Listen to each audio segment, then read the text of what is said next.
Okay, so I'm getting ready to do my general license for my ham radio licensing, and working towards that. I'm looking at getting some radios inexpensively that will work in the 2 meter, sorry, in the general bands. Anyway, so I come across this micro Mountaineer shortwave transmitter receiver. It was a fairly inexpensive, I can't remember now whether it was 10 or 20 bucks. It wasn't too much. And alright, so I put the order in. It's one of these build your own kits. From what I can understand of it, it's got one frequency, which is written on the front there, 7.023 megahertz.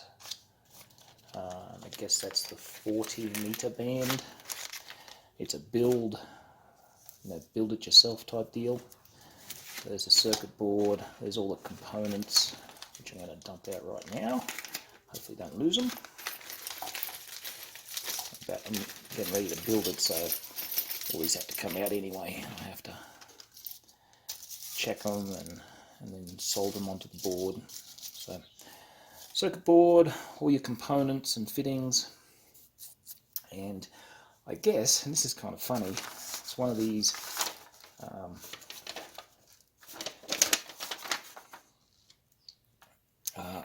what's the word, translated from Chinese instruction sheets, and it's difficult to understand. Fortunately, I can read a schematic, so the schematics don't change between English and Chinese, Mandarin, or whatever. But the actual translation of the instructions, I'm going to read you out a little bit of it because it is kind of funny. Method of use. Because this machine is a simple direct frequency transceiver, anti-jamming and selective cannot compared with super heterodyne receiver. So you must not use poor Yu Quang Chang half-wave dipole antenna. Otherwise the communication effort is poorer. Choosy interference is small. Spread good opportunity for communication is experiment. At the same time, it's best to make an appointment with friends. Communication distance is in 150 to 150 km, kilometers, is guaranteed. They guaranteed 150 to 150 kilometers. Very strange. Main distance more see the propagation, environment, and operator skills. So translated from Japanese, and I mean not Japanese, probably Chinese, and really makes no sense. But I guess they say it's supposed to, transmit 150 kilometers, and the power output, I'm assuming the specs are at least correct, but the transmit power output is 1.2 watts. So if I can get 150 kilometers on 1.2 watts, I'll be very impressed. However, it should be in the band where I can receive from great distances, and that's all I'm going to be doing with it for now, and is receiving, because I'm not yet licensed in the general band. In the general, I'm not licensed general, and yeah, so I'll just be listening in. Oh, the other thing that's interesting, so this isn't a radio like most people probably listening to this are used to hearing about. This is a continuous wave, CW, which means basically Morse code. When I see CW, I think of Morse code. So there's not going to be any audio, at least I don't think there's going to be any audio ability with this. It's all Morse code. So, all right, that's it. And next part, I'll go through, check these components and start mounting them on the board, and I'll start getting this thing built.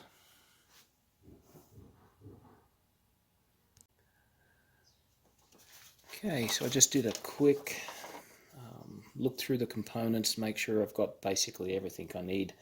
I didn't worry about counting the capacitors, resistors, because I've got extras of those, and I'll, if I don't have it here, I'll probably have something in my other stuff. But the semiconductors, my diodes, these other ones, transistors and crystals and inductors, they're a little more specific, and I probably don't have them, in case I didn't have them. So I just did a quick run through with the Chinese, English component listing sheet, and there seems to be most everything's there. So now, ready to start putting it all together. So what I'm going to do is start with my main bits of hardware, just because it's easier, and then I can get it off the table. And when I mean main bits of hardware, I've got a heatsink, power supply. I'm guessing those are for headphones or speakers, and that's for the antenna. So I'm going to go through and solder those on real quick, and then I'll come back and I'll probably start working on the capacitors or the resistors.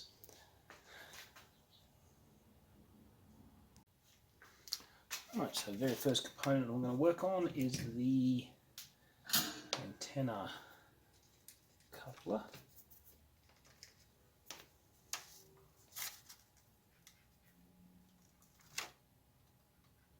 I've already got it mounted into the board, I just got to solder up.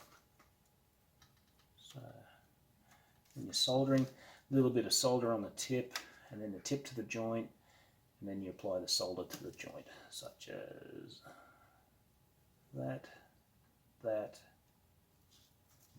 that. Nice shiny joint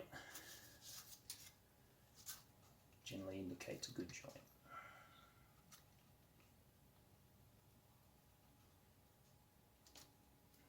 And you need to be able to work quickly, in that you don't want to put too much heat onto the board. You don't want to, if I sat there for too long with that, I'd actually melt the plastic.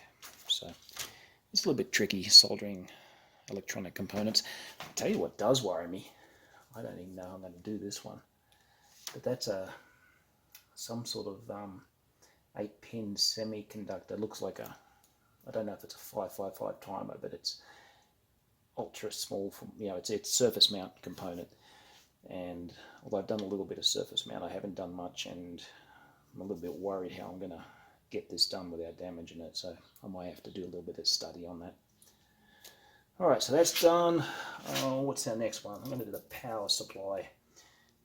So the power coupler there. And I've got this one here to tell me where I need to put anything. That's nice, they've got this board all laid out.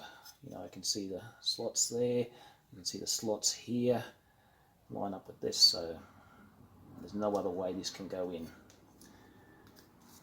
So I can't make a mistake with this one.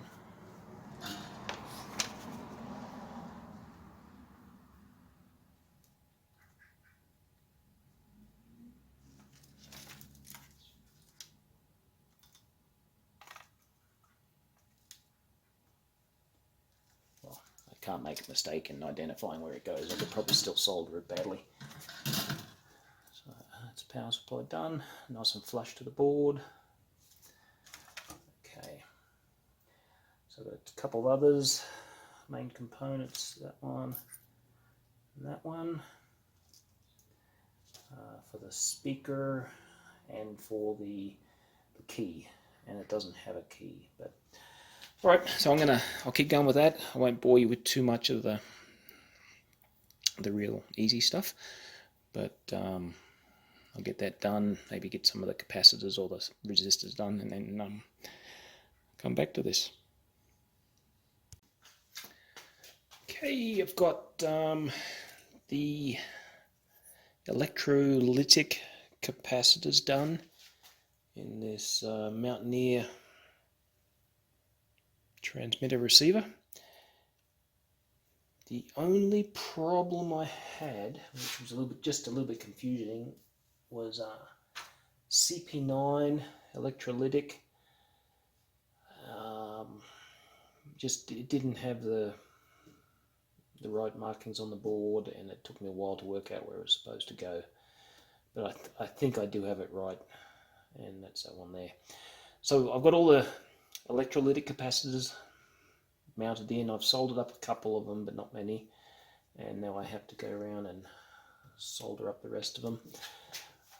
With electrolytics, you have to be very careful that you get the polarity correct. Fortunately, on this board, it's all marked, except for that one I talked about, CP9.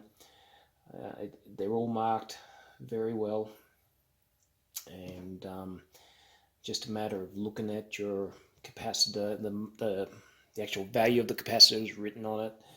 So electrolytics are very easy to install as long as you watch out for that polarity. Let's see, the positive side of an electrolytic has got the longer lead, and the negative side has got that little negative mark going down the side of it. So that's pretty easy. All I have to do is solder up the rest of them and then snip off all those leads. Electrolytics are a little bit susceptible to too much heat, so you need to solder quickly. You don't want too much heat getting onto the... A little bit tricky to do this from this angle.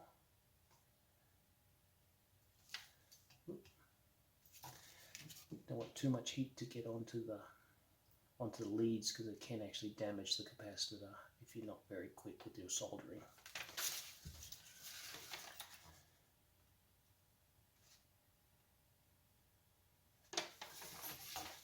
Okay. Alright, I'm going to go snip those off, and then I'll fix up whatever I've missed.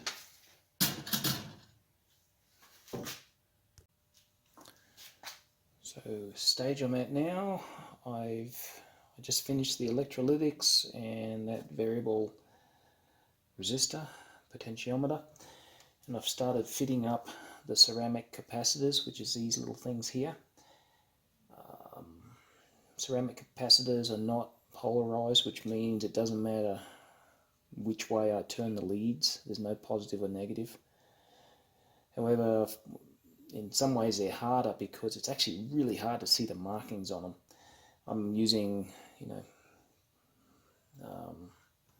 really high power reading glasses. I think those are 3 times reading glasses and a magnifying glass to try and even read what's on them. And they're quite tiny. But it's just a matter of fit them into the hole. Like I said, you don't have to worry about the polarization. Just spread the leads there so they don't fall out. Once I've got a good batch done, like that there, you can see all those leads on the back. Once I've got quite a few done, then I'll come around with the soldering iron and solder them up and snip them off, which is what I'm going to do now. So the ceramic capacitors aren't too susceptible to heat and electrostatics, but you should still solder quickly, and anyone that's not able to solder well can still damage them. Alright, so I'm going to go through and solder up all those. Still got a handful of ceramics to finish up. Those ones over there, and once I've finished these, then I'll fit those up. Very important, double and triple check any of these components that you're putting in. If they're polarized, check for polarity, particularly with these ceramics, and later with the resistors. You need to double check you put the right one in the right spot, because the markings on them are so easy to make a mistake with. Alright, just got those all soldered up. Well, not all of them, I've still got some more ceramics. Then I go around and snip the extra lead off, just like that. It's a good idea to And I will, in just a second, I'll get a garbage bin and I'll snip them straight into the garbage bin, because they have a way of ending up stuck in my feet. As far as these capacitors go, there's a little bit of a mistake, which is C8.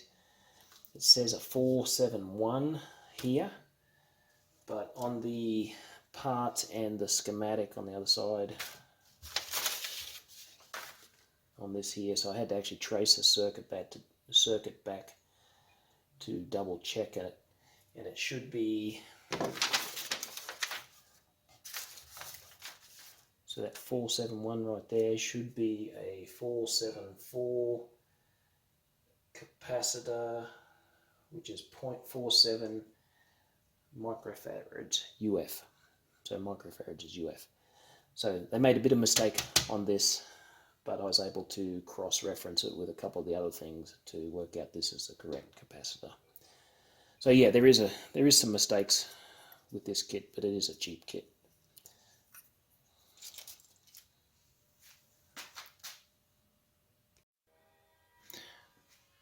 What I'm doing now is fitting up the main power transistor, which is a D882, and it's got a heatsink here, and I believe this is an insulator.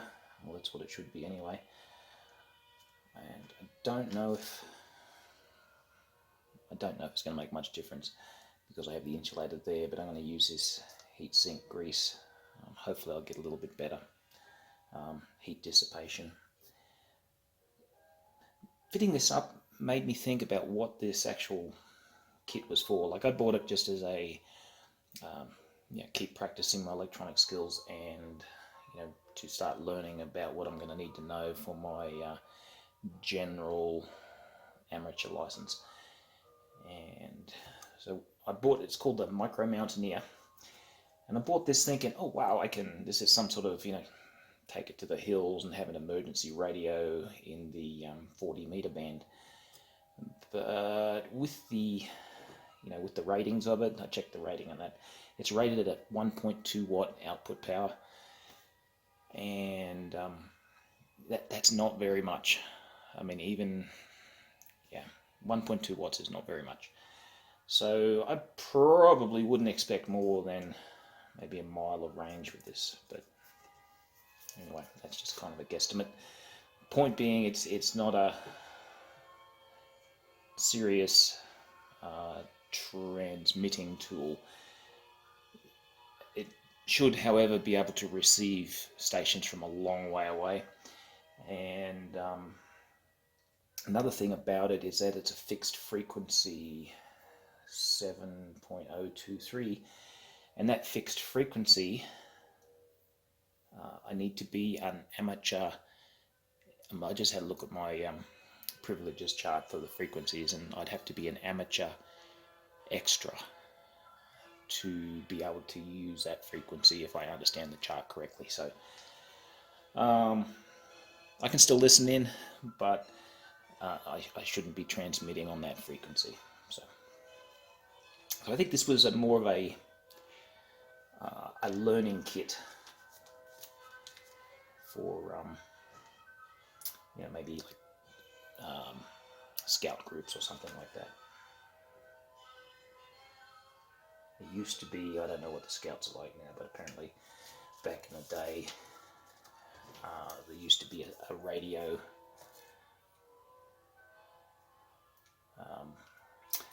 badge or whatever it is. I was never in the scouts, but it used to be like a radio badge. So what I'm going to do now, just got a bit of grease. It'll be on both sides of the one on the transistor and one on the heatsink, and hopefully that'll make the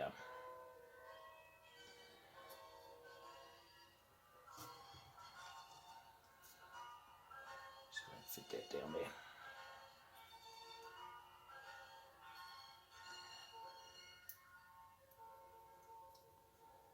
There we go.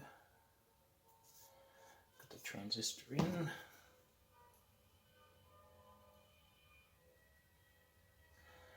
Here's my screw. And before I solder it, I'm going to mount it up so it's got some heat dissipation.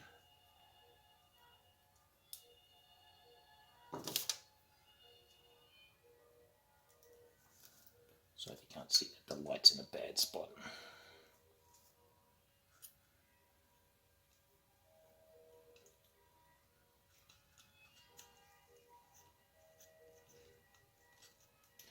Alright, this is being difficult for me, so I won't subject you to that. I'll work it out and then I'll come back. Okay, finally got the power resistor fitted up. Let's see if we can get in there and get a better shot of that. Alright, got it screwed up there, got the insulator fitted, and I double checked, make sure there was no short with the insulator, and you can do that by just a continuity test. One on ground, that's meant to be grounded. Middle one, which is the one we're worried about insulating, shouldn't be, so there's no short there, so I'm good to go.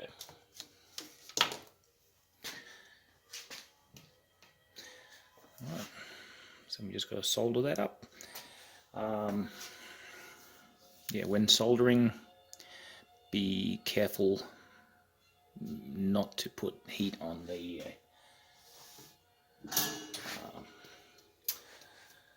circuits for too long. Too much, poor job of soldering can, damage the components and also damage the circuit board.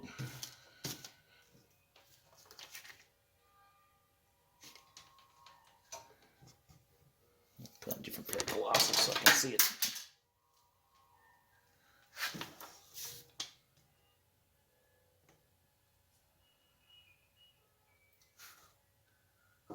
Didn't get a real good joint on that one. I'll have to come back. It's better.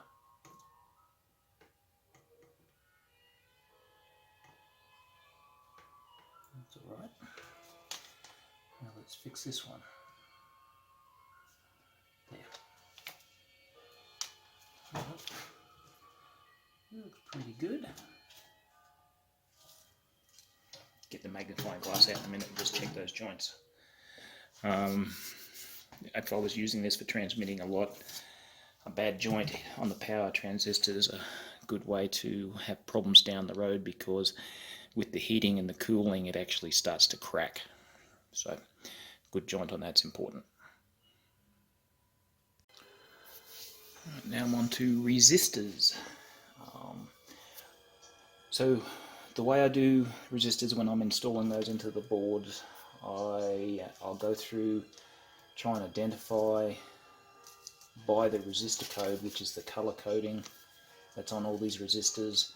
For example, and I hope you can see that one there, it's got 4 bands on this one. Some resistors have 5 bands.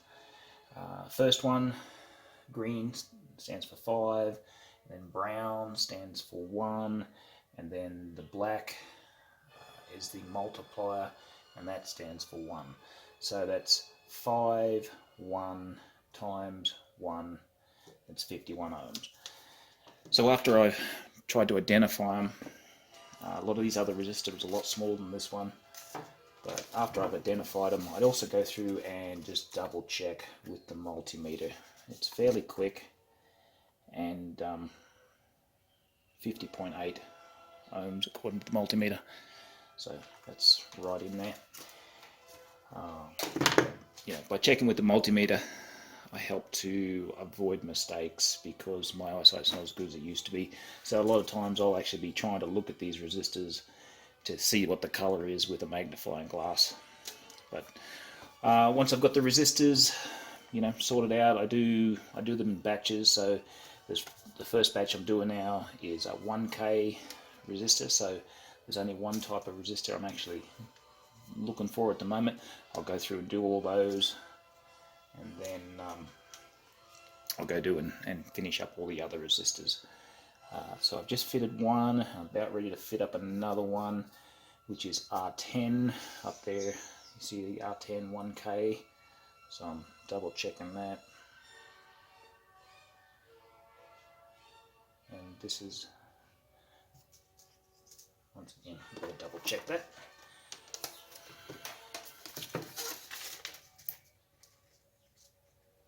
Check that resistor.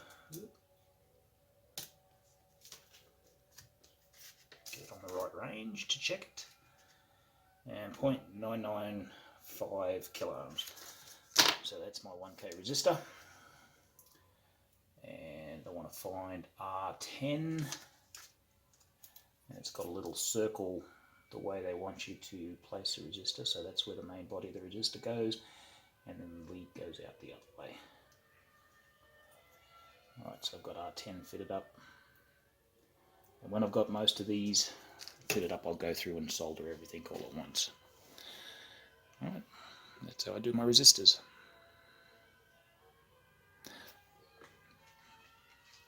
Just a quick note about this kit. It actually came with this 51 ohm resistor. It's a fairly large one. I cannot find in the component listing. I could not find where this is used. So either it's a mistake or possibly they intend this as some sort of antenna dummy load or something like that. So I'm not sure what that's for, but I'm sure I'll find out once I get it all finished up.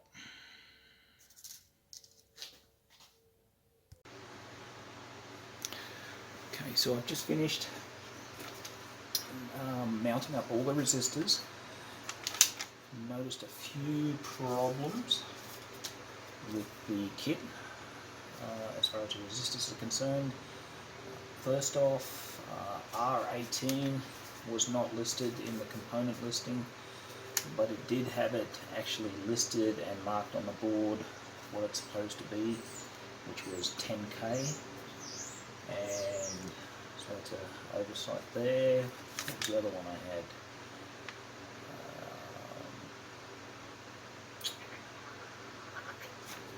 Something else. Oh yeah, there was no 47K resistor, R9, but that's just a matter of, there's always, well, oftentimes there's something missing, something minor like a resistor. I just went to my resistor kit and found one. I still don't know what this resistor is for. I'm assuming it's for a dummy load for the antenna. And what else? R10.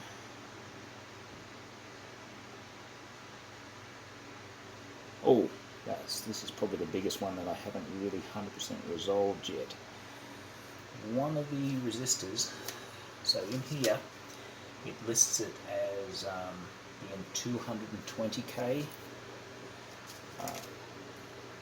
On the board, on the layout, it shows it being 220K, but in the schematic, it shows it as being 1 mega ohms. So that's resistor R2. So at the moment, I'm going to leave that as 220 kilo ohms, but there may be a problem there.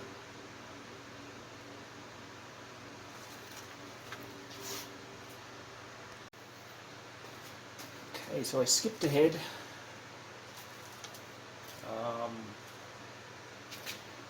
What did I finish? I finished a couple of odd inductors. That one and that one. What are they? L1 and L2. I just mounted those up. I mounted up the 2 crystals, which are 7.023, I think. Can't see them here, they're on the other side. Anyway, so I mounted up the crystals. And the other thing I did is mount up the holders for the integrated circuits. Now I've got only actually came with one of those cradles, but I went to my parts thing and I found another cradle, so that if I manage to burn out this surface mount, what's the number on it? NE602. It's a mixer oscillator or something or other, and I'm not really set up for surface mount components. My soldering iron's too big, the solder's too big, my ISO's too bad, so I think I've got a fairly high probability I'm going to burn that out when I try and mount it onto that little circuit board there. So if that happens, at least I've put in a quick release cradle so that I can buy another NE602 and just replace it with one of these, because they come in both the surface mount version and the, whatever you call that, with pins. So if I burn it out, I can just pull it out and replace it with a new one. So that'll save me some soldering and whatnot. The other thing, I'm not really sure, so I mounted these LED as well. I assume that LED is going to be your, because there's three pins on that LED, and I'm assuming it's going to be your transmit receive LED, so it's going to change color. And I couldn't tell what color it is or which way it is, and the these Chinese translated directions are terrible, so I'm just kind of guessing. But that's it, and I'm getting ready. I'm about to do all the diodes, and then the other small, I guess they're signal transistors. I'm getting ready to do all that, and finally that's when I'm going to put in, do the LED, the diodes, rectifiers, signal transistors, and I still have to make the coils, the inductors, L3 and L4, which are these here. I have to wind them myself, so I've got to put that wire through it and actually wind those inductors according to the directions there, 11 turns and 16 turns. Anyway, so that's what I'm at. I'll get these diodes set up and get the soldering again. Okay, as far as the diodes are concerned, I probably should have mentioned this. On the end, on the diode, there's always a little mark on the end, like that. Okay, I'm not sure if you can see it on that. That's actually a rectifier. But there's a little line, little mark on one end of it. So I always imagine that that is the way the current flows, and that relates on the circuit schematic and on the layout to that symbol there. Alright, so that's how I always remember it anyway. Current's flowing that way, and that's how. So that line lines up with that line on the schematic and the board layout. And if you can see, probably can't see, so I'm just about to start putting them in there now. But this is one of my diodes, the 4148, which is one of these signal diodes, little tiny things. And you can see that schematic diagram right there. So I know which way I have to put it in, because diodes are polarized.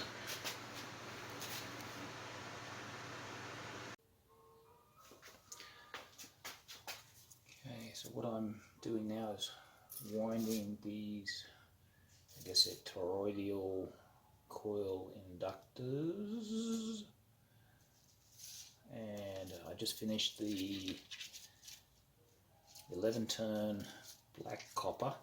Once again, it's all Chinese instruction, so Chinese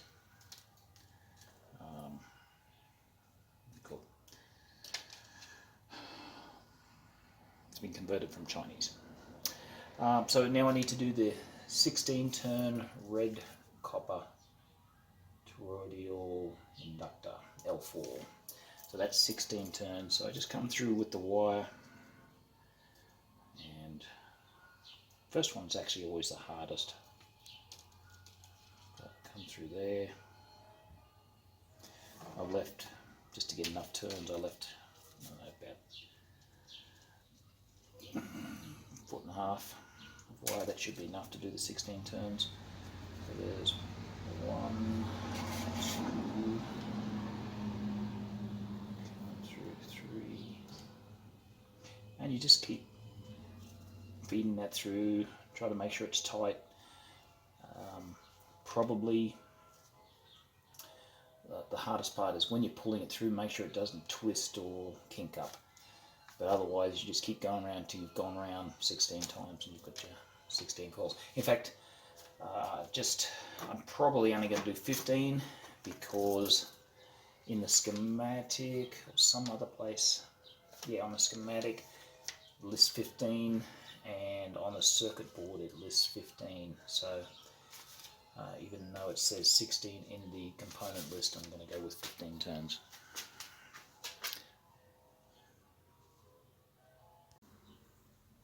Okay, I've got toroidal inductors L3 and L4 done. Wound them up. I'm going to burn a bit of the insulation off them, so that I can then come with the sandpaper, clean them up, make them nice and shiny so I can solder them, because they will not solder with this insulation on them.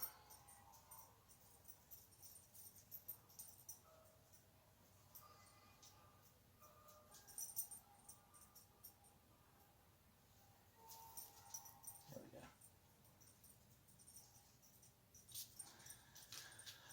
Alright, done.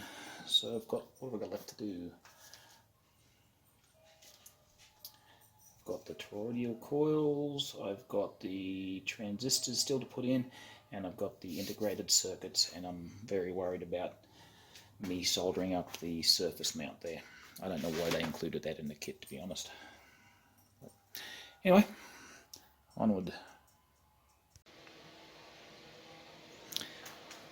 Okay, I'm just getting finished up with all the transistors with this micro Mountaineer. It's got 2 more transistors to solder up. With the transistors, I left a little bit of extra lead on them, and that's so when I'm soldering them I don't damage them. It just gives them a bit more of a heat sink, but probably do a better job if you were to mount them down a bit further. So biggest thing with the transistors on this kit, you've got lots and lots, well, not lots and lots, you've got 4 different small transistors that all look the same on the outside, so you have to look very closely at what the actual number is on the case. I think actually one of them, the 78L08, I think that's a voltage regulator, but the rest are NPN transistors. So yeah, anyway, so I got to solder up those 2, and then I've got to solder on the IC onto the mixer oscillator, onto that surface mount, and then this one's just going to push in.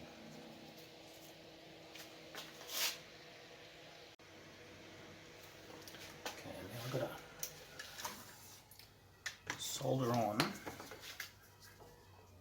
Make sure there's plenty of light there.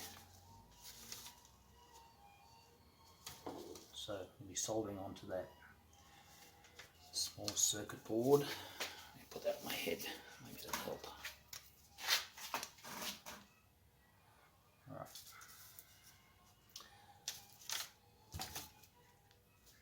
I'll tell you what, before I do that, let me push in, here's my schematic, my board layout. This is my LM386. There's a little notch in the end that shows you which way it's supposed to go. So it should just press in there.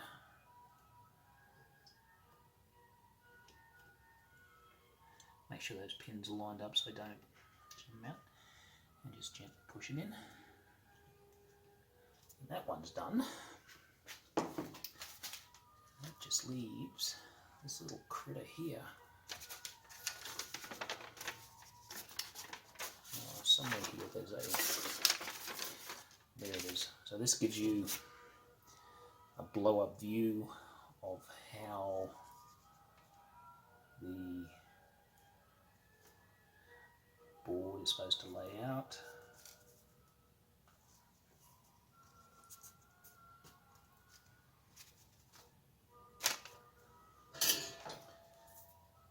Let's solder on a bit.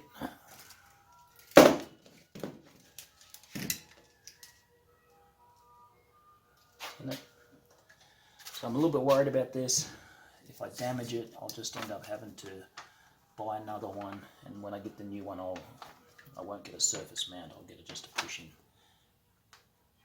I'm going to tin the contacts, just lightly tin the contacts where the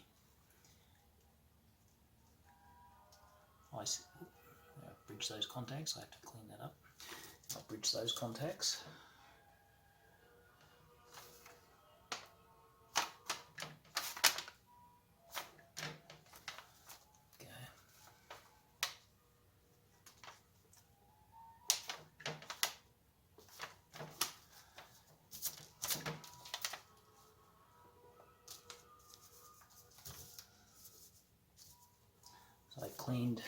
I got too much solder on there, so I cleaned that away. But I do have a little bit of extra tinning on there to help with this. Now I'm looking at the board, at that picture there, and it's showing me which way this is supposed to align. You know what I'm going to do? I'm going to go glue this down before I try and solder it.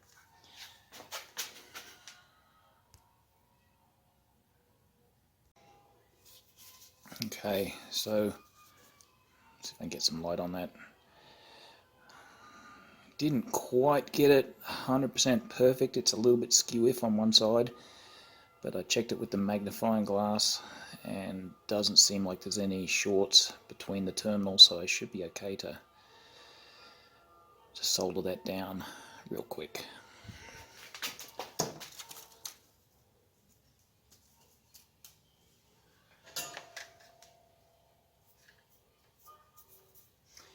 Once again, I'm trying to do something with the wrong tools. I've already tinned the circuit board, so hopefully it's just a matter of touch this very briefly to the terminals. So I don't have even small enough.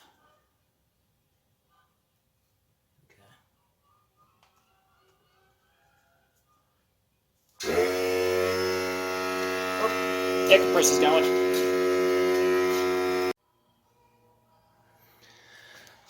Alright, so this is the completed build from the Micro Mountaineer Shortwave transmitter receiver on the 40 meters band.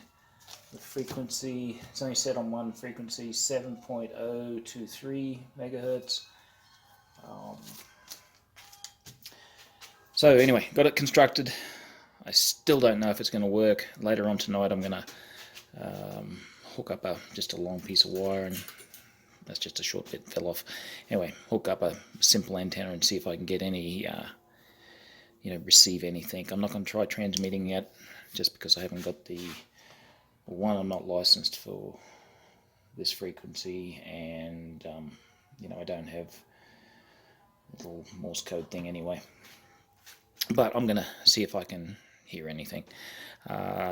Green light, I guess I got the LED around the correct way. Green, I guess, means receiving. When I go to transmit, I'm expecting that'll probably go red. And power supply, just running it off an old 12-volt battery. Speakers, just simple, plugs in there. I think I left off the last video in this series or whatever. I was trying to get that IC, surface mount IC, soldered onto the board think I managed to do that, but if I can't get it working, maybe I'll order another one.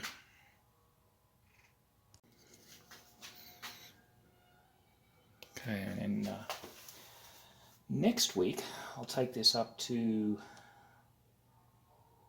the off-grid place and see if I can get some, like, put up a decent antenna, hopefully half wave, and got some good earth up there, so I should be able to set this up well and hopefully get some contact. We see something. Now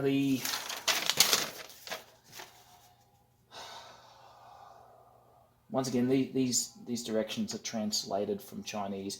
I could not find anybody else on YouTube that's actually built this kit, and so I'm kind of at a bit of a loss.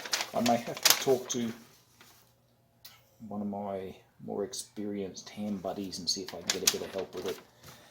Because what they say in the directions just don't make sense. I'll read you another little bit. When debugging, crystal shell not grounding in the condition of receiving touch Y1 enclosure, bigger noise in the headset means receiving essentially normal. So it makes no sense. Anyway, next week I'll try that up on the off-grid place.